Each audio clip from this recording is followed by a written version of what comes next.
My name is Alfred Jungu. I am the camp manager of Mara Treetops. Mara Treetops is the latest camp along the Mara River, and we pride ourselves for bridging the gap. We are actually answering the call for the greater need for superior service, superior quality, and we are taking it to the next level. We are offering convenience, we are offering comfort to complement the game experience.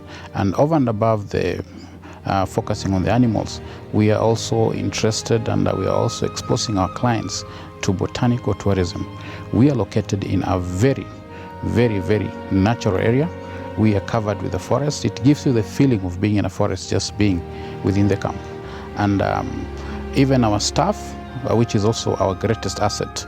Our staffing was something that was taken very seriously, and we focused on experience and skills so that we can afford our guests the best.